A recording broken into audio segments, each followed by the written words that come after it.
प्रिय छात्रों, भारतीय राज्य व्यवस्था के अंतर्गत भारत का संवैधानिक विकास एक बहुत ही महत्वपूर्ण अध्याय है और छात्रों को यह विषय यह अध्याय बहुत ही बोझिल लगता है, क्योंकि इसमें बहुत सारे तथ्यों का समावेश है और कहाँ से किस तथ्य को पूछा जाएगा इसके बारे में छात्रों को बहुत अधिक उलझन रहती है। इस संबंध में मैं यह लेक्चर प्रस्तुत कर रहा हूँ, जिसके माध्यम से आप बहुत आसानी से सुगमता के साथ आप इस अध्याय को तैयार कर सकते हैं और बहुत कम मेहनत में इस अध्याय से पूछे जाने वाले परीक्षा के सभी प्रश्नों का उत्तर सहजतापूर्वक दे सकते हैं। जैसा कि हमने प्रारंभ में बताया था कि हमारे इस व्याख्यान माला का उद्देश्य ही है इंडियन पॉलिटी मेड इजी, कैसे भारतीय राज्य व्यवस्था को सहजता और सरलता के साथ तैयार किया जा सके। इसलिए इसी बात को ध्यान में रखते हुए हम इस व्याख्यान को प्रस्तुत कर रहे हैं। भारतीय राज्य व्यवस्था में भारत का संवैधानिक विकास, संविधान किस तरह से बना। तो संविधान हम जानते हैं कि संविधान सभा ने बनाया, लेकिन संविधान सभा ने हवा में संविधान को नहीं बनाया। और हमारे देश के आज़ादी के पहले भी हमारे देश में एक सरकार थी और सरकार का शासन पहले से हो रहा था। ये बात अलग थी कि वह हमारी खुद की सरकार नहीं थी, बल्कि हम ब्रिटिश शासन के अधीन थे। बावजूद इसके हमारे देश में एक सरकार तो थी। गवर्नमेंट ऑफ इंडिया के नाम से हमारे देश में बहुत पहले से सरकार चल रही थी। भारत शासन अधिनियम 1858 इतना पहले पारित हुआ था। तो इसका मतलब ये हुआ कि शासन था और हमारे देश में शासन प्रशासन की बहुत सी संस्थाएं थीं और संविधान निर्माताओं ने उन सभी संगठनों, संस्थाओं और जिन कानूनों के अंतर्गत उनको बनाया गया था उनको भी ध्यान में रखा और तब जाकर के हमारे देश के संविधान का निर्माण किया। तो उन सभी चीज़ों का अध्ययन हम भारत के संवैधानिक विकास में समाहित करते हैं। विशेष रूप से भारत के संवैधानिक विकास में हम उन अधिनियमों का अध्ययन करते हैं जो कि 1773 से लेकर के 1947 तक, भारत की आज़ादी मिलने तक, ब्रिटेन की संसद के द्वारा भारत में ईस्ट इंडिया कंपनी के शासन के लिए और बाद में सीधे सीधे भारत में वायसराय के द्वारा किए जाने वाले शासन के लिए पारित किए थे। उसके अंतर्गत समय समय पर जिन चीज़ों को अपनाया गया था, आगे चल करके भारत के संविधान में भी उसको अपनाया गया। तो 1773 के रेगुलेटिंग एक्ट से लेकर के और 1947 के स्वतंत्रता अधिनियम तक जितने भी अधिनियम हुए, उसमें से 1858 के पहले के जो अधिनियम हैं उनका भारत के संवैधानिक विकास की दृष्टि से कुछ खास महत्व नहीं है। इसका कारण ये है कि वो ईस्ट इंडिया कंपनी भारत में किस प्रकार से शासन करे और समय समय पर ईस्ट इंडिया कंपनी को अधिकार क्या प्राप्त हुए, उसके शासन प्रशासन में किस प्रकार का बदलाव किया गया और उसके एकाधिकार में किस प्रकार से कटौती की गई और अंततः किस प्रकार से ईस्ट इंडिया कंपनी के शासन को समाप्त कर दिया गया।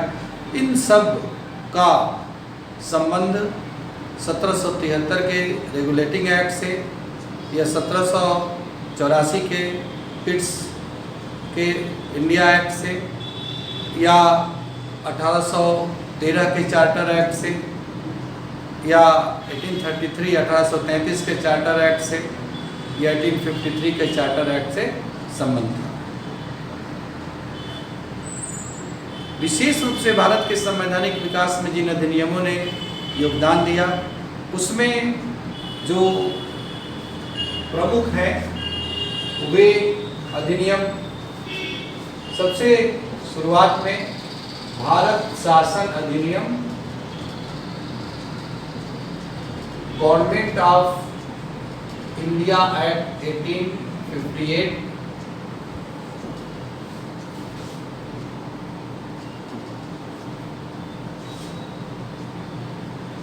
काउंसिल ऑफ इंडिया एक्ट,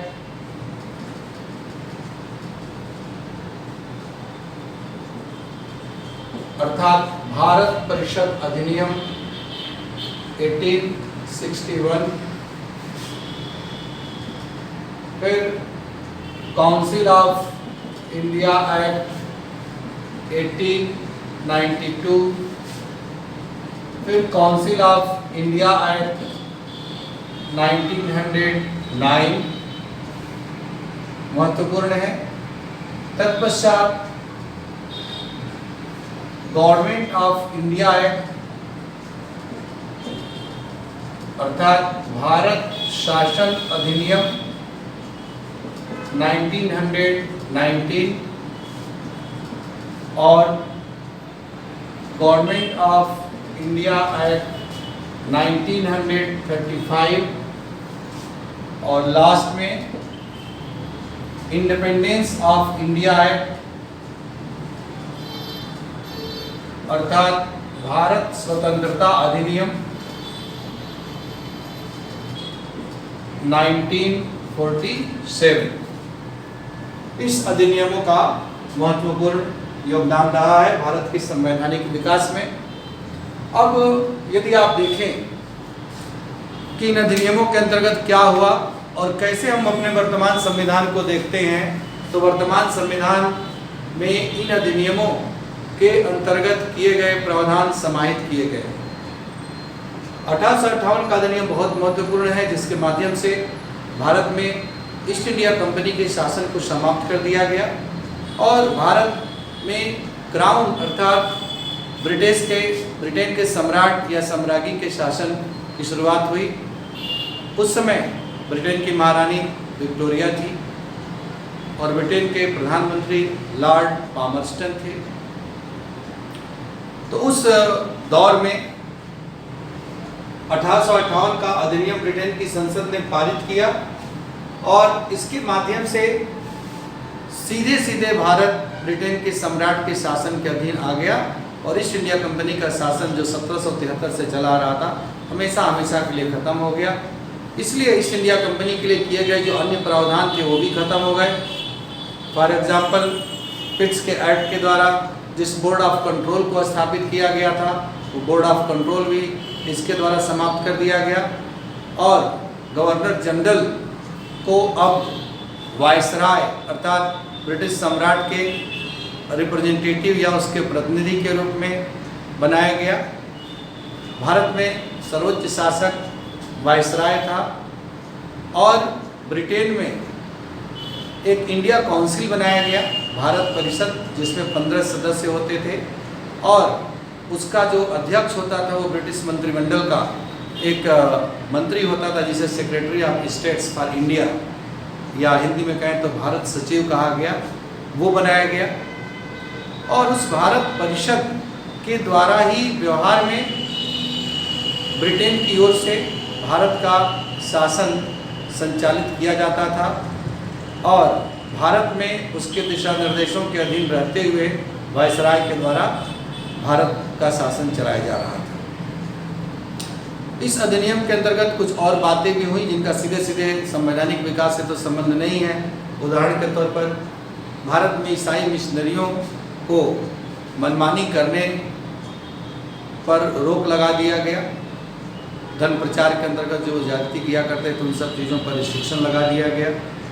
इसके साथ ही साथ जो प्रिंसली स्टेट्स या देसी रियासतें थी उनको ये आश्वासन दिया गया और उनके साथ एक संधि किया गया जिसके तहत उन्होंने ब्रिटेन की महारानी के पारामाउंसी अर्थात अधिराजत्व को स्वीकार किया गया, जिसके तहत ये कहा गया कि ब्रिटिश सम्राट के द्वारा भारत में इन देसी रियासतों को ब्रिटिश शासन के अंतर्गत नहीं लाया जाएगा, वो अपने अपने रियासतों के राजा बने रहेंगे और बदले में वे स्वयं को ब्रिटिश साम्राज्य का हिस्सा मानेंगे। अर्थात अंतर्राष्ट्रीय स्तर पर उनके बारे में भी ब्रिटेन की महारानी को ही निर्णय लेने का अधिकार होगा। इस प्रकार से ये 1858 का बहुत महत्वपूर्ण अधिनियम था जिसने कि भारत में संवैधानिक विकास की एक प्रकार से कहा जाए तो सही मायने में नींव डाली। 1861 का जो काउंसिल ऑफ इंडिया एक्ट था, इस काउंसिल ऑफ इंडिया एक्ट के अंतर्गत क्या हुआ, तो गवर्नर जनरल की जो परिषद थी, भारत में गवर्नर जनरल की जो काउंसिल थी उसको दो भागों में बांट दिया गया था। एग्जीक्यूटिव काउंसिल जो कार्यकारी विषयों पर विचार विमर्श करती थी, और विधायी विषयों पर विचार विमर्श करने के लिए अलग से कुछ सदस्यों को उसके अंतर्गत मनोनीत किया गया था, और उनके अंतर्गत विधायी विषयों पर विचार विमर्श करने के लिए गवर्नर जनरल की विधायी परिषद में जो सदस्य थे उसमें पहली बार नॉन ऑफिशियल मेंबर्स, गैर सरकारी सदस्यों को मनोनीत किया गया, जिनकी संख्या न्यूनतम 6 और अधिकतम 12 रखी गई थी। और इसके साथ साथ 1892 का जो अधिनियम आया, जिसका नाम ही है भारत परिषद अधिनियम 1892, तो इसमें भी उस परिषद से ही संबंधित प्रावधान थे। गवर्नर जनरल की विधायी परिषद के अंतर्गत या वायसराय की विधायी परिषद के अंतर्गत इसमें यह व्यवस्था कर दी गई थी कि जो सदस्य होंगे विधायी परिषद के, वे कार्यकारी परिषद के सदस्यों से उनके कामकाज के बारे में प्रश्न पूछ सकते हैं। आज जो संसद में मंत्रियों से प्रश्न पूछे जाते हैं सांसदों के द्वारा, एक प्रकार से उसकी शुरुआत 1892 के इस भारत परिषद अधिनियम से होती है। हालांकि उसमें सप्लीमेंट्री क्वेश्चन या पूरक प्रश्न पूछने का अधिकार उन्हें प्रदान नहीं किया गया था।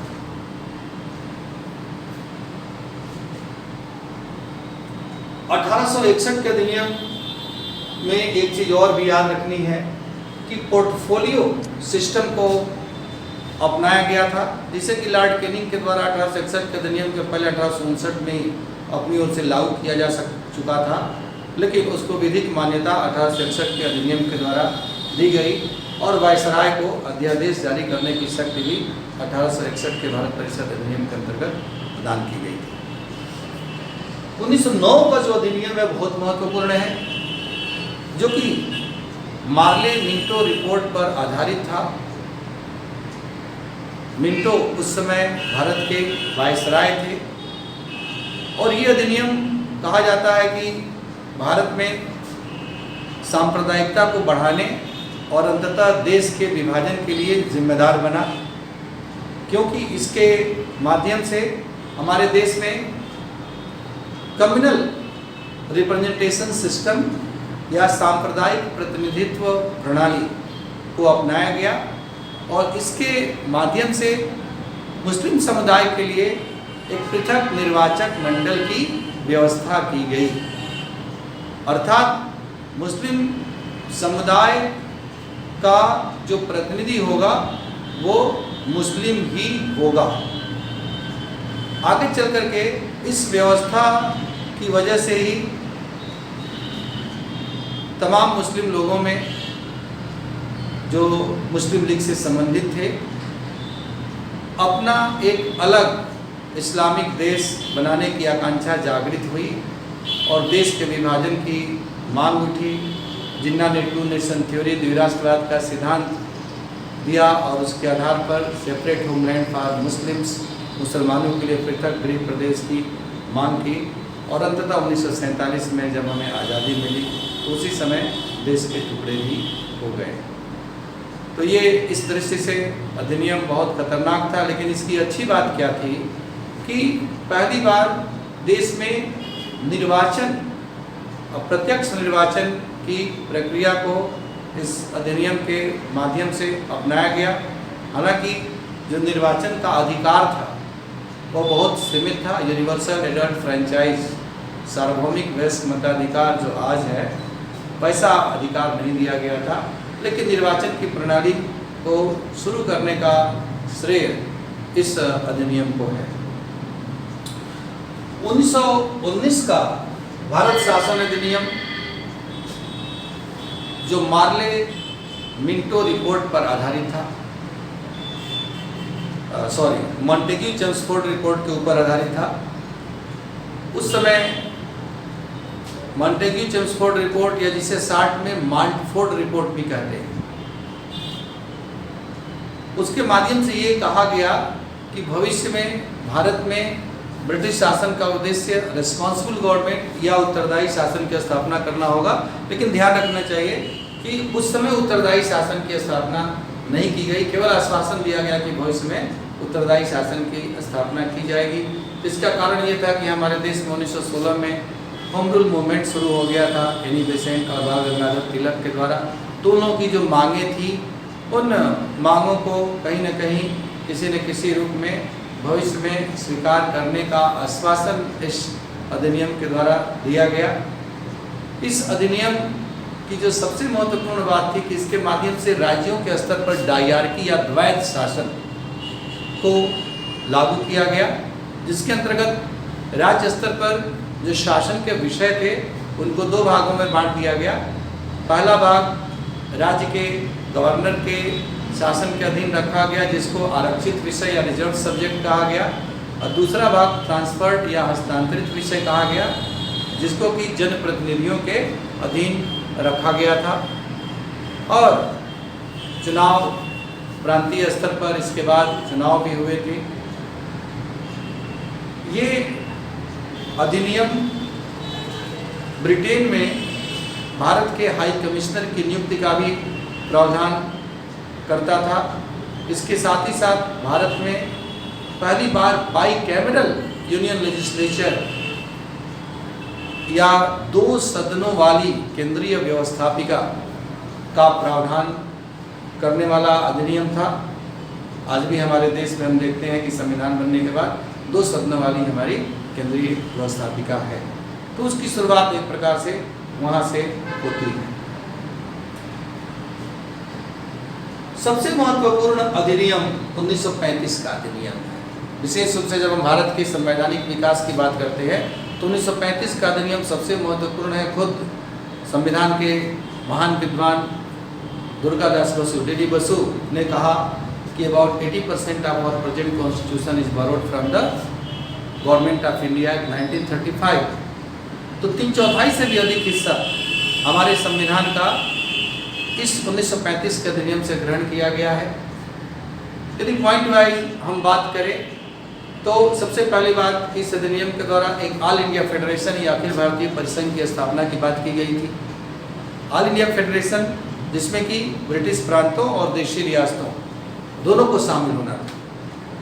और ये कहा गया था कि देशी रियासतें यदि इसमें शामिल होना चाहें तो शामिल हों, और शामिल होना न चाहें तो शामिल न हो। इसीलिए देशी रियासतें शामिल नहीं हुई, क्योंकि उनकी स्वेच्छा के ऊपर छोड़ा गया था। और इसीलिए फेडरेशन तो बना, लेकिन all India federation Akhil Bharatiya परिसंघ नहीं बना। ये जो फेडरेशन बना था 1935 के अधिनियम के द्वारा, वो ब्रिटिश प्रांतों को मिला करके फेडरेशन बनाया गया था। फेडरेशन के ही पार्ट के रूप में दूसरी विशेषता इस अधिनियम की थी कि इसके माध्यम से प्रोविंशियल ऑटोनॉमी या प्रांतीय स्वायत्तता की व्यवस्था की गई थी। अर्थात प्रांतों को उस अधिनियम के द्वारा ही शक्तियां प्रदान की गई थी।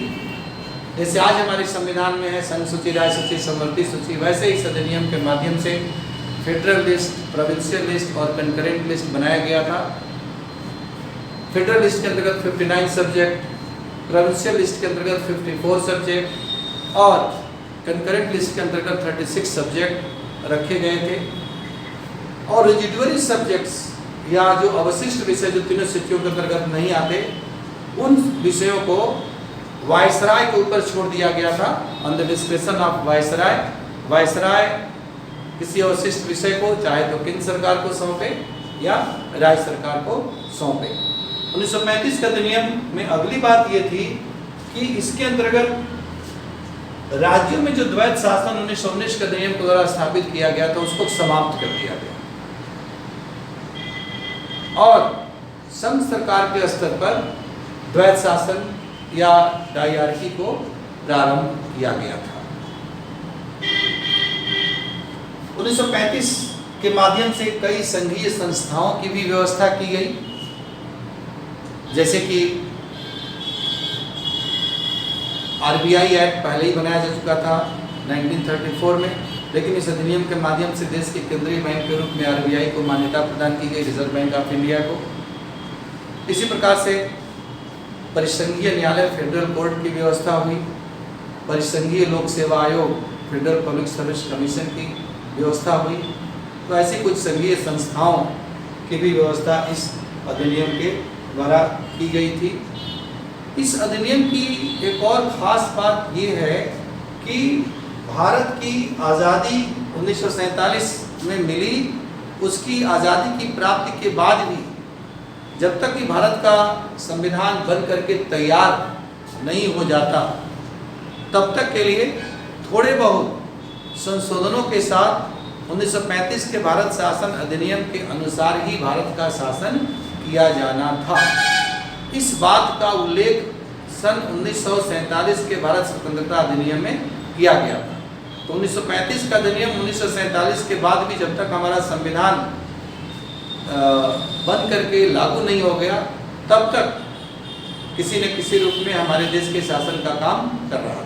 1935 का अधिनियम कुछ आवश्यक संशोधनों के साथ, इसलिए इसका इतना महत्वपूर्ण योगदान है। विशेष रूप से जो हमारी वर्तमान संघीय व्यवस्था है, और भी कई प्रावधान हूबहू ले लिए गए इस अधिनियम से। पृथक निर्वाचक मंडल की जो व्यवस्था मुसलमानों के लिए 1909 से शुरू हुई, 1919 में उसे कुछ अन्य समुदायों के लिए भी लागू किया गया। 1935 में आकर के इसे और भी विस्तृत कर दिया गया, मुसलमानों के लिए भी, सिखों के लिए भी, ईसाइयों के लिए भी, यूरोपियंस, एंग्लो इंडियंस, इन सभी के लिए पृथक निर्वाचक मंडल की व्यवस्था कर दी गई। यह एक नकारात्मक बात थी इस अधिनियम की। इस अधिनियम की नकारात्मक बातों को ध्यान में रखते हुए ही पंडित जवाहरलाल नेहरू ने 1935 के अधिनियम को चार्टर ऑफ स्लेवरी या दास्ता का अधिकार पत्र कहा। उन्होंने इस अधिनियम के बारे में यह भी कहा कि it is only brakes and brakes and no engine. इसमें केवल ब्रेक और ब्रेक ही हैं, अवरोध ही अवरोध है, और इसमें इंजन कोई नहीं है। लास्टली 1947 का भारत स्वतंत्रता अधिनियम, ब्रिटेन की संसद ने इसे 18 जुलाई 1947 को पारित किया, जिसके माध्यम से माउंटबेटन प्लान को कानूनी स्वरूप प्रदान किया गया, जिसके अंतर्गत मुख्य बात ये थी कि भारत और पाकिस्तान दोनों का दो स्वतंत्र डोमिनियन अर्थात स्वतंत्र अधिराज्यों के रूप में 15 अगस्त 1947 को गठन होना था, और ब्रिटिश शासन इस अधिनियम के माध्यम से पूरी तरह से समाप्त होना था। अब तक भारत के शासन के लिए ब्रिटेन के द्वारा जो भी नियम कानून बनाए गए थे, उन सबको समाप्त हो जाना था। जो देसी रियासतें थी, जिनके साथ 1858 के अधिनियम के तहत ब्रिटिश सम्राट या सम्राज्ञी की अधिराजत्व की संधि थी, वो संधि भी समाप्त हो गई, और देसी रियासतों की स्थिति ऐसी हो गई कि वे चाहे तो भारत में मिले, चाहे तो पाकिस्तान में मिले, या चाहे तो स्वतंत्र देश के रूप में अपना अस्तित्व बनाए रखें। ये कहा जाता है कि अंग्रेज जाते जाते भारत के 500 से भी अधिक टुकड़े करना चाहते थे, क्योंकि उन देसी रियासतों की संख्या 500 से भी अधिक थी। लेकिन हम जानते हैं कि सरदार वल्लभ भाई पटेल जो देश के प्रथम गृह मंत्री थे, उनके कुशल नेतृत्व में अंग्रेज़ों की ये मंशा पूरी नहीं हो पाई, और देश को पूरी तरह से संगठित करने में उन्होंने बहुत महत्वपूर्ण भूमिका निभाई। तो 1947 का ये अधिनियम बहुत ही महत्वपूर्ण अधिनियम है। ब्रिटेन की संसद ने भारत के शासन के लिए अपने द्वारा पारित किए गए जितने भी अधिनियम थे, उन अधिनियम में 1947 के इस अधिनियम को महानतम अधिनियम की संज्ञा दी। तो हम उम्मीद करते हैं कि इस व्याख्यान के माध्यम से बहुत संक्षेप में और बहुत कम समय में आप भारत के संवैधानिक विकास को समझ सकते हैं। और इन तथ्यों को यदि आप ध्यान में रखते हैं तो चाहे संघ लोक सेवा आयोग की परीक्षा हो, सिविल सेवा परीक्षा या राज्यों के अंतर्गत विशेष परीक्षाएं हैं या कोई भी परीक्षा हो, उस परीक्षा में पूछे जाने वाले इस अध्याय से संबंधित सभी प्रश्नों का उत्तर बेहतर ढंग से आप दे पाएंगे।